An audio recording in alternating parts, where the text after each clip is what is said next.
শহীদ মিনারের সামনে স্তূপ হয়ে পড়ে আছে কলেজের চেয়ার, টেবিল আর ক্লাসরুমের টিনের চাল।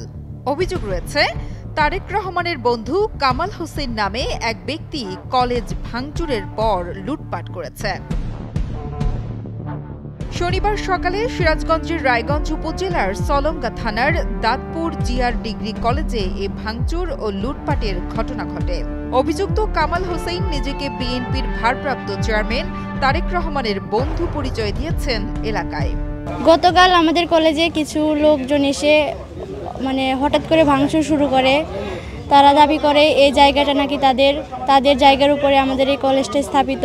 আমরা এই কলেজে প্রায় 1 বছর হলো পড়াশোনা করতেছি, কিন্তু আমরা এখন পর্যন্ত জানতে পারলাম না যে তারা কেন এই দাবি করে। সকাল 7টার সময় এখান থেকে কলেজের পাশ দিয়ে রাস্তা দিয়ে যাচ্ছিলাম, তখন কলেজে দেখি হাঙ্গামা শুরু হয়ে গেছে। কলেজের ভিতরে এসে দেখি কয়েকজন লোক, 10 থেকে 15 জন লোক ভাঙচুর করতেছে। সব মশার বিরুদ্ধে সুরক্ষা দিতে এলো বসুন্ধরা এক্সট্রিম অ্যারোসল, মশার বিরুদ্ধে এক্সট্রিম সুরক্ষা। কলেজের সবকিছু ভাঙচুর করতেছে। করার পর তাদেরকে জিজ্ঞেস করি যে ভাইয়া আমাদের এখানে কলেজের ভাঙচুর করেন কেন? তারা আমাদেরকে মারার হুমকি দিচ্ছে। তারা জিনিসপাতি সব লুট করে নিচ্ছে, বলছে যে এখানে কলেজের কেউ আসা যাবে না। আমাদের এই দেশে যদি সন্ত্রাসীরা যদি এর উৎপাত যদি শুরু করে, তাহলে দেশে সরকার থেকে কি লাভ? যদি একটি দেশে যদি সরকার যদি থাকে, তাহলে তো আমাদের এই দেশে আমাদের এত লুটপাট এবং ভাঙচুর হতো না। কামালগং তার সন্ত্রাসী বাহিনী নিয়ে এসে আমাদের কলেজ ভাঙচুর করে, কলেজ থেকে বিভিন্ন মালামাল লুটপাট করে, তার মধ্যে বিশেষ করে ল্যাপটপ সহ প্রয়োজনীয় সংগ্রামী। কলেজের শিক্ষক ও শিক্ষার্থীরা বলছেন তারেক রহমানের বন্ধু পরিচয় দিয়ে এলাকা জুড়ে একের পর এক সন্ত্রাসী কার্যক্রম করে যাচ্ছেন কামাল হোসেন।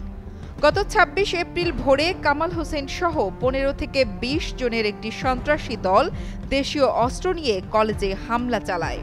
এ সময় কলেজের টিন শেড বাউন্ডারি সহ 3টি কক্ষ ভাঙচুর ও 4টি কম্পিউটার সহ মূল্যবান আসবাবপত্র লুটপাট করে।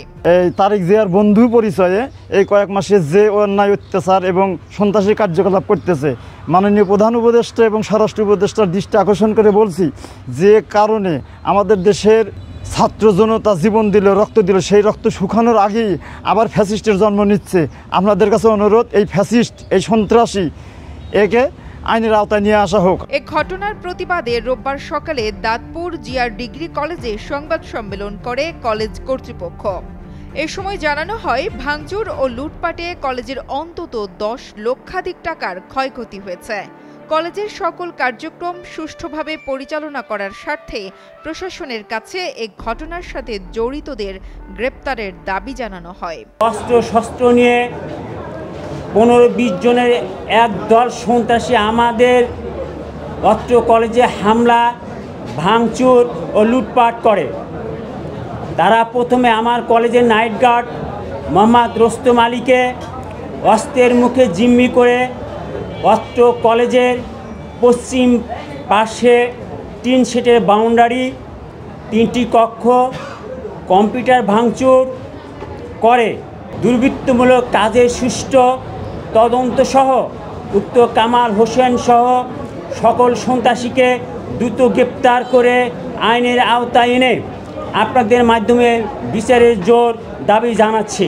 এ বিষয়ে কামাল হোসেনের কাছে জানতে চাইলে তিনি জানান, তারেক রহমানের প্রতিষ্ঠা করা একটি সংগঠনের পরিচালক তিনি, তবে কলেজ ভাঙচুরের বিষয়টি অস্বীকার করেন। আমি তারেক সাহেবের বন্ধু না, এটা অসম্ভব একটা ব্যাপার। তারেক সাহেব যে প্রতিষ্ঠান করেছে শহীদ রাষ্ট্রপতি জিয়াউর রহমান জাতীয় শিক্ষা প্রতিষ্ঠান গবেষণা ইনস্টিটিউট, ওনার পরিচালক হিসাবে আমি আছি। কলেজ কোনো ভাঙচুর হয়নি ভাই, কলেজ কিছুই ভাঙচুর হয়নি। খবর পেয়ে তাৎক্ষণিক ঘটনাস্থলে পুলিশ পাঠিয়েছিলেন সলঙ্গা থানার ভারপ্রাপ্ত কর্মকর্তা। পরবর্তীতে কলেজ কর্তৃপক্ষ থানায় একটি লিখিত অভিযোগ দিয়েছেন। এই ঘটনার সাথে জড়িতদের গ্রেপ্তারের জন্য অভিযান চালাচ্ছে পুলিশ। সংবাদ পাইছি, সঙ্গে সঙ্গে পুলিশ পাঠিয়েছি। পরবর্তীতে কলেজ কর্তৃপক্ষ আমাদেরকে একটা লিখিত অভিযোগ দিছে। লিখিত অভিযোগ পরিপ্রেক্ষিতে আমরা এফআইআর দায়ের করছি এবং এই ঘটনার তদন্ত সাপেক্ষে যারা দোষী বা অপরাধী তাদেরকে গ্রেপ্তারের জন্য আমাদের পুলিশি অভিযান অব্যাহত আছে। ইনশাআল্লাহ আমরা দ্রুত এই অপরাধীদেরকে ধরতে পারবো। দোষীদের গ্রেপ্তারের দাবিতে শিক্ষক শিক্ষার্থীরা কলেজ ক্যাম্পাসে মিছিল করেন। রাব্বি হাসান হৃদয়ের পাঠানো তথ্য ও ভিডিও চিত্রে ডেস্ক রিপোর্ট, কালের কণ্ঠ।